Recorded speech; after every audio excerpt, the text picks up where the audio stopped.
underwhelming? I don't know. How do you feel about this? It,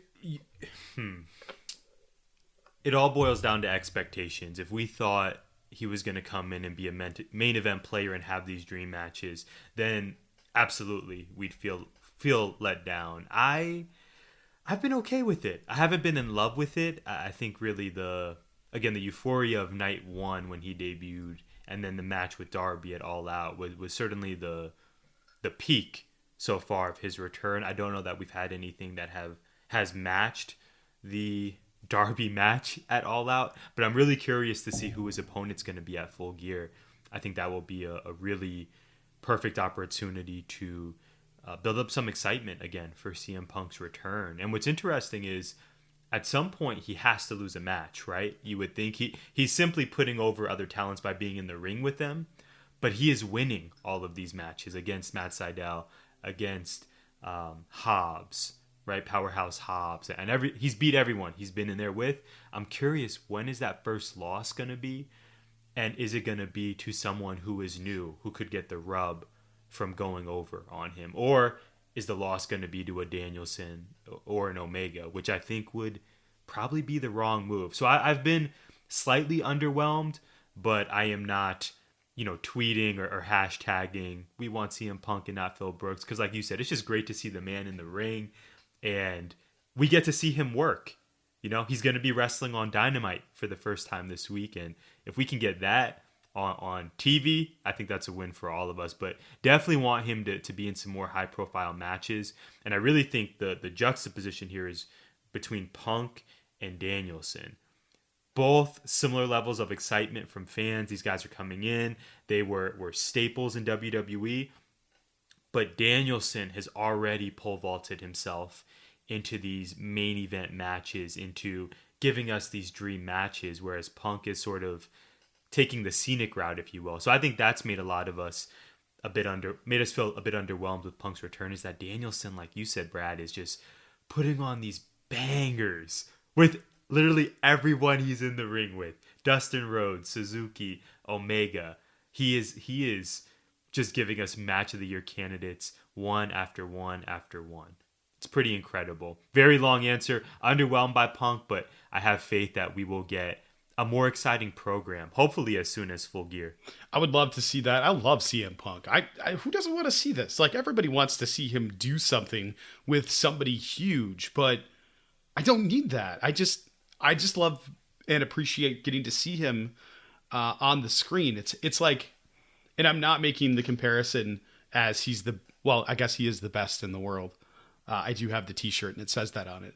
So I don't want it to come off this way, but if LeBron shows up to town and is playing my beloved Detroit Pistons don't have a shot. This year, probably better than in the past, but a few years ago, they were going to get just absolutely rolled right out of the building. And I don't care. I want to go see LeBron. I don't need LeBron against the best player in the world all the time. Sometimes it's like, I just want to see LeBron do LeBron things. So to have CM Punk, who has won championships and face top talent, I've seen all of that. Let me see a returning CM Punk trying to get his legs back and trying to relearn how to be a professional wrestler after years of being away, and getting him to be the actor CM Punk in the ring. His facials are better now. I love watching him tell a story just by his reactions and remembering to sell throughout a match and remembering to kind of like, what do I do here to make it look like I'm recovering? It's so much fun to watch from that perspective now that I didn't get to see before. And I'm loving it. I just, like you, I wanted to see him in some more high profile matches, but I think that's coming. Yeah, I think so. I didn't think about that though, Brad. Punk was really off for several years. Danielson had that epic comeback in WWE and just was in the main event of WrestleMania against Edge and Roman Reigns. So definitely a disparity in ring rust.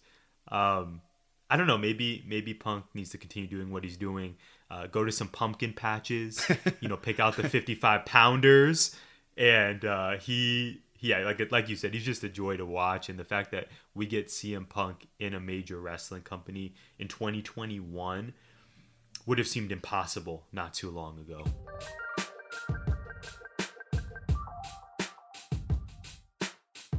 And now it's time for the promo of the week.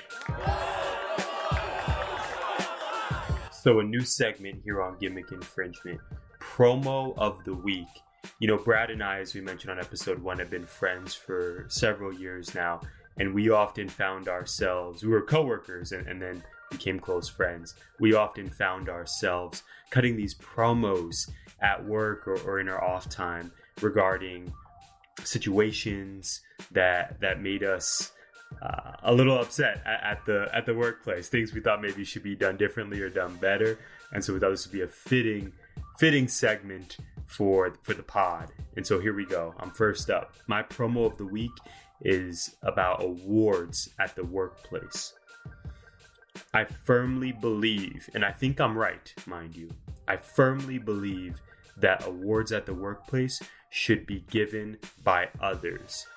Recently, I discovered at some workplaces, you can nominate yourself for an award. Employee of the month, employee of the year.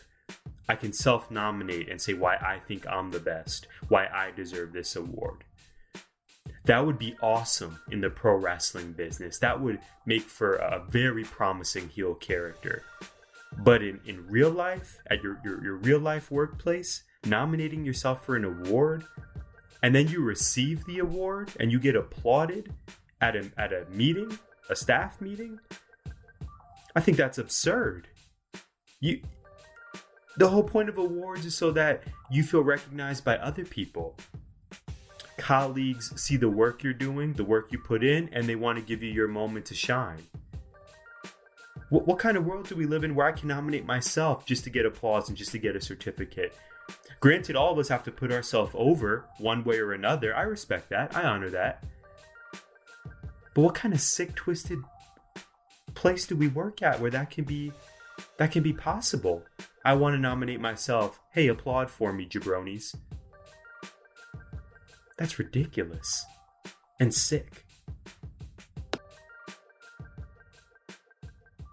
Speaking of Roman Reigns, let's talk about the week of WWE and pay-per-views on Thursdays. On Friday, however, we had something happen, an incident, a WWE women's title belt switch. Tyler, what are your thoughts about this belt swap? So I watched this live, and I've watched it several times since on the replays. This was such a dumpster fire, Brad. And it's not, you and I are big on this, it's not a reflection of the talent. Charlotte and Charlotte Flair and Becky Lynch in particular, two of the best performers, regardless of gender, in the world, absolute stars. The position they were put in, though, for this belt exchange was maddening, because as a company, you are devaluing the importance and the luster of your belt if you just throw it on the ground, or both talents clearly don't seem into this exchange of the top prize in their division. I thought it was terrible. It was pretty surreal to watch. It's like, is this really happening? And this is the main event segment? Not a wrestling match, a belt exchange. We also had to watch Brock Lesnar destroy people for 40 minutes to start the show. But that's a separate entity in and of itself, which I want to get your thoughts on. I thought it was terrible. I thought both women deserved better. And we should not be devaluing championship belts. We just shouldn't. No, I know I said this to you. It made me feel the same way. I guess not the same way, but when Medusa took the WWF title to WCW and threw it in the trash, the point was to delegitimize that title, to make it go, that title doesn't matter. So taking a strap and going, I'm going to throw it onto the ground or throw it at somebody, like fine, take it. It doesn't matter to me because I'm angry. I have a hard time because Stone Cold, that was his thing. When he got into the ring, he would never hold the belt and get in the ring. He would throw the belt into the ring, get into the ring, and then go get the belt back again. So I don't know. Maybe I'm overemphasizing this because of the past, but man, watching Charlotte hold it out and then kind of take it away, it's hard to tell if it was on purpose or if it was an accident. It sounds like, according to the PWI and Sean Ross Sapp, that there was a bunch of friction going into this, that nobody liked the match and thought it was a stupid idea to do the title swap to begin with. And then differences in creative ways that they wanted to present to preserve each of the characters so they don't look weak. And then having a bad booking decision be executed inefficiently or incorrectly. It took my ability to care about these titles right away. Why do I care now? Like, they don't care, clearly, so why should I care? It's crazy. Right.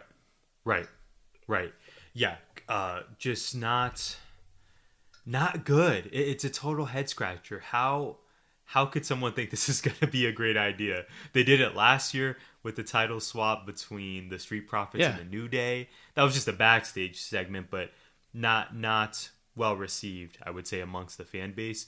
And then you do the belt switch again, but 10 times worse, as you mentioned, with the reported friction. And then you have Andrade tweeting, the partner, I think even husband of Charlotte Flair, saying F WWE. It's not great. I will say, though, Brad, what is great is King Xavier Woods. Yes. You and I had hoped for this. Yes. And Xavier Woods is now King of the Ring. I love King Woods. I love his conversations he had with the crowd and has with the crowd. I said it during, I think it was Mania. I can't remember when they wrestled AJ and Omos for the title and lost, where Xavier was on the mat yelling, "We are effectively cutting the ring in half," was so great. And he did the same thing when he won, which I love that he won. That match was really fun with Finn. And then he gets the win, go up, get the crown, and cannot figure out the cape at all. Cannot do it. And just says, forget about the cape. The cape will come later. And then he's like, I can make a rule. That's a rule. I'm the king now. And I love him in this role. You could tell how emotional he was in the backstage interview later on, because he legitimately wanted to be King of the Ring for his whole life, his whole career. All of these things got us to believe it, got us to buy into it. And it's such a great story to see him fulfill his childhood dreams. It is. And you would hope with this passion he had for becoming King of the Ring that this will mean something now. For so many years, King of the Ring a King of the Ring tournament victory has led to absolutely nothing.